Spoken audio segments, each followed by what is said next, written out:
Ikusiko dugu orain nola partekatu artxiboak Google Driveen eta nola jokatu gurekin partekatzen dituzten artxiboekin. Kontu handiz ibili behar gara, ez ezabatzeko gurekin partekatzen dituzten artxiboak, ez ezabatzeko biontzat, edo izena ez aldatzeko. Hemen badaukat bi kontu zabalik, hemen daukat bat, Jose Control, eta hemen beste bat, Jose Zerolau. Hasiko naiz partekatzen bien artean. Hemen nirekin partekatutakoak karpetan jarri naiz, ez daukat ezer partekatu durik, eta hasiko naiz partekatzen beste kontutik. Hasiko gara, artxiboak partekatzen, eta ikusiko ditugu gertatu aldiren gauza guztiak edo aukera guztiak. Jaiko gara batzuetan kasu arraroenetan. Partekatuko dut lehenengoa, partekatzeko 0 bat, eta orduan partekatzeko klik egin gainean, eskuineko botoia, eta partekatu. Hemen bertan, idatziko dugu norekin partekatu nahi dugun. Hori da. Nik kasu honetan, jose0lau@begune0lau.net. Lehio honetan ere, hemen agertu daia. Lehio honetan ere daukagu zein baimen ematen diogun artxibo horrekin persona horri. Arkaz bat agertzen da, horrek esan nahi du, editatu, aldatu, alduela. Sakatzen badugu irukian, agertzen zaizkigu aukerak. Edita dezake, iruzkin dezake bakarrik, baina ez editatu, eta ikus dezake bakarrik. Ez da iruzkinik egin. Bakarrik, artxibo hori ikusi. Hori da kontutan hartu behar dugun lehenengo gauza. Zertarako partekatu nahi dugun artxibo hori, persona horrekin. Ematen badugu hemen aurreratuetan, baitare, hemen ikusiko dugu partekatze modua, lehenengoa, hori da, nor sartu alda artxibo horretan. Hemen agertzen den moduan, persona jakin batzuek, hori da, nik sortu dudana, gehi nik aukeratu ditudanak partekatzeko. Hori aldatu aldugu, eta hemen ditugu 5 aukera. Lehenengoa da erabiltzaile zehatzak, beti defektotik ematen duena, gero aktibatu aldugu eta era desberdinetan. Lehenengoa, esteka duen berritze gure B0lau Barakalduko domeneko edonor. Hori da, bakarrik nire domeniokoak ikusi ahal izango dute, artxibo hori, baina gainera esteka izan behar dute. Nik eman behar diet esteka edo jarri behar diet web horri batean edo horrelakorik.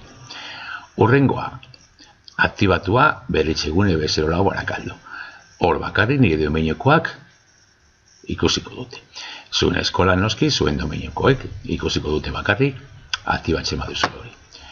Esteka duen edo nor, hori, ni jarri aldut esteka web horri batean edo bidali korreo batean edo horrelakorik, baina esteka izan behar du persona horrek artxibo hori kudeatzeko. Edo aktibatu da publikoa sarean, hemen inork ez du baimen beharrik, eta orduan edozin lekutan jartzen badut, web horri batean edo horrelako batean, site batean eta bar, edonork ikusia izango du. Normalean berriro aukeratu zeinekin edo zein baimenekin egin nahi duzuen.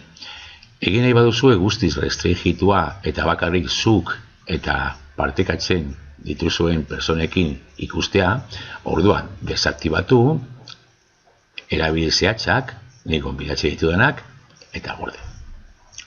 Hemen agertzen dira persona guztiak, ni jabea naiz, eta Jose Frogak, berarekin ja partekatu dut, eta editatzeko baimena dauka. Jarraitu aldugu hemen jendea gehitzen, eta baitzen dugunean, bidali. Berriro hemen, eginda, hemen bi aukera daude baitare, ez utzi editorei sarbidea aldatzen eta jendea gehitzen. Hori da, Jose 0lau lauri baimena eman diot editatzeko. Orduan, hemen sakatzen ez badut, berak ere gonbidatu aldu beste jendea, beste persona batzuk ikusteko edo editatzeko. Hori nahi ez badut gertatzea, jarriko diot hor, eta orduan ez utzi editorei sarbidea aldatzen, hori da baimena hauek aldatzen, edo jendea gonbidatzen. Eta desgaitu deskargatzeko, inprimatzeko eta kopiatzeko aukerak. Horrela jartzen badugu, ezin izango dute deskargatu artxiboa, ezin inprimatu eta ezin kopiatu. Normalean dugu jarriko, partekatzen dugun personarekin, hori, emango diogu baimena deskargatzeko eta inprimatzeko eta bai. Hori bai, nahi baduzu, ez utzi editorei jende gehiago sartzen, bestela gero, beste batzuekin partekatua izango du. Gordetzen baditugu aldaketak, eta eginda, partekaturik gelditu da, artxiboa. Hori dira lehenengo pausoak artxibo bat partekatzeko. Noski horren ikusiko dugu nola zabaltzen badugu artxibo hau eta zabaltzen badugu artxibo hau, biak sinkronizaturik egongo dira. Hori da, eta hemen ikusi aldugu ja. Dokumentu honetan bi pertsona daude lanean. Jose 04 eta ni, Jose sortu duana. Eta honetan berdin, Jose Kontrol, hemengo parte erabiltzailea, eta niri, eta ni. Hemen daukago baita ere kursorea koloreekin, jakiteko nor idazten ari den momentu horretan. Eta dokumentu batean idazten badut, bestean ere idatziko da. Eta honetan idazten badut, bestean ere idazten da. Horrek esan nahi du bi artxiboak sinkronizaturik daudela.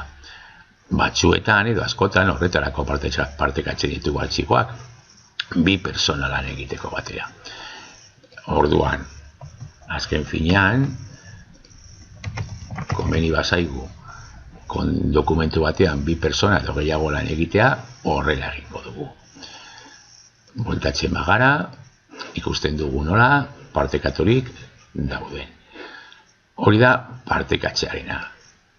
Hurrengo bideoan ikusiko dugu nola kudeatu gurekin partekatu duten artxibo bat. Edozein moduten ezabatuko dugu, edozein moduten aldatuko dugu karpetaz, ikusi behar eta kontu zibili behar.